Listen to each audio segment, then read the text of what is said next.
किसी ने बड़ी कमाल की बात कही है कि ऊपर उठने में वक्त तो लगता है, फिर चाहे सूरज ही क्यों ना हो धीरे धीरे उगता है। हाय गाइस, मेरा नाम देवल भगत शंभूपाल है और आज आपको मैं एक छोटी सी कहानी लेकर आया हूँ। मुझे उम्मीद है कि कहानी पसंद आएगी। अगर कहानी पसंद आए तो लाइक करें, कमेंट्स करें, शेयर करें। ये कहानी मेरे फेसबुक पेज, यूट्यूब चैनल पर सोमवार 10:30 बजे, बुधवार 10:30 बजे, शुक्रवार 10:30 बजे सुन सकते हैं। चलो दोस्तों, अब कहानी पर आते हैं। ये कहानी एक राज्य के पंडित जी की है जो एक राज्य में रहा करते थे और उनकी जो बुद्धिमत्ता और ज्ञान के चर्चे थे वो दूसरे राज्यों तक फैले हुए थे और लोग उन्हें बहुत बड़ा ज्ञानी पंडित मानते थे। एक बार क्या हुआ, उन्हीं के राज्य के राजा ने दरबार लगाया और वहाँ पर पंडित जी को भी बुलवाया और बहुत सारी बातें और चर्चाएं हुई। जैसे ही पंडित जी जाने लगे तब राजा साहब ने कहा, हे ब्राह्मण देव, मैं आपसे कुछ सवाल करना चाहता हूँ।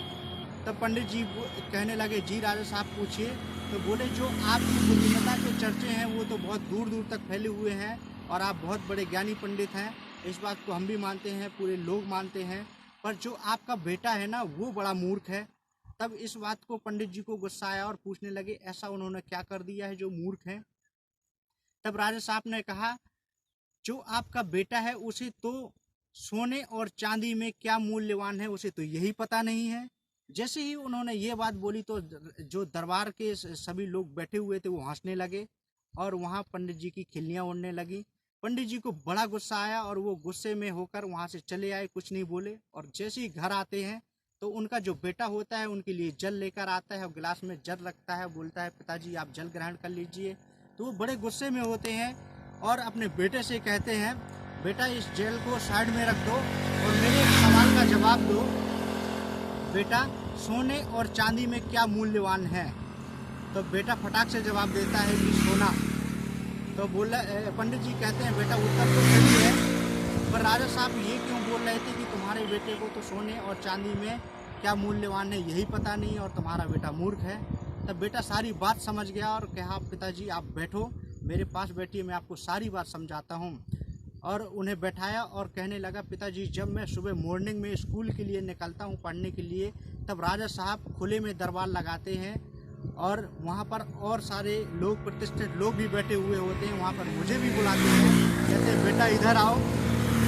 और मेरे हाथ में 2 सिक्के हैं, एक चांदी का सिक्का है, एक सोने का सिक्का है। तुम्हें जो मूल्यवान लगे उस सिक्कों को ले लो। तो मैं जब भी जाता हूँ तो चांदी का सिक्का ले लेता हूँ, लोग हंसते हैं, मेरी खिल्लियाँ उड़ाते हैं और मैं वहाँ से चला आता हूँ। तब पंडित जी कहने लगे, बेटा जब तुम्हें मालूम है कि सोने का सिक्का ज़्यादा मूल्यवान है तो एक बार तुम सोने का सिक्का लेकर क्यों नहीं चले आते घर पे। और मेरी भी फसीयत और अपनी भी फसीयत लोग मजाक उड़ा रहे हैं और एक बार आप सोने का ही सिक्का लेकर आप घर वापस आ जाओ। तब बोले, बेटा बोलता है, पिताजी मैं आपको एक बात दिखाना चाहता हूँ, एक चीज़ दिखाना चाहता हूँ, आप मेरे घर के अंदर चलिए। जैसे घर के अंदर ले जाता है तो वो बेटा है वो संदूक खोल कर दिखाता है, उसमें बहुत सारे चांदी के सिक्के होते हैं।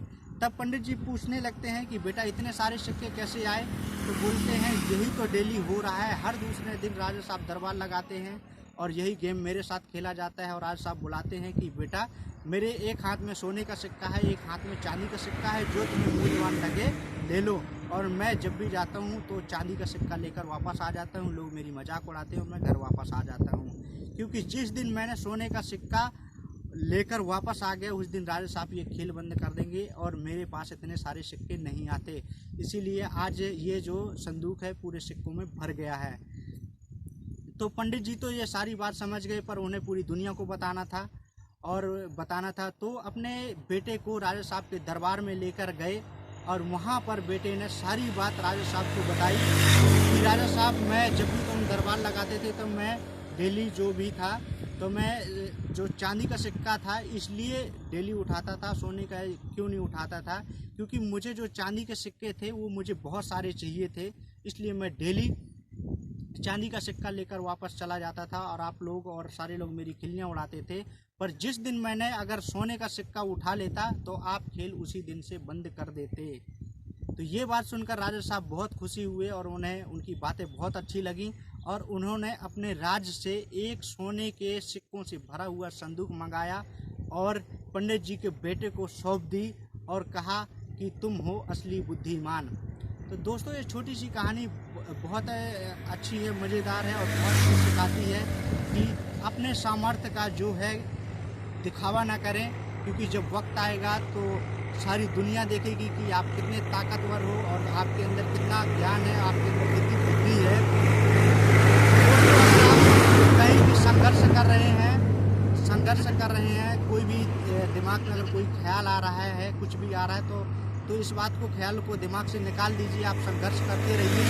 जिस दिन आपका वक्त आएगा, आपका संघर्ष खत्म होगा, उस दिन आप एक दिन हीरे की तरह चमकने लगेंगे। और जो भी मैं आपको वीडियो बनाता हूँ, हर वीडियो के अंत में कहता हूँ, और दिलों बड़े संदीप वाली हर वीडियो के अंत में एक ही बात कहता है कि कर दिखाओ कुछ ऐसा कि दुनिया करे आपके जैसा। मैं मिलता हूँ आपको अगले वीडियो में सुबह 10:30 बजे।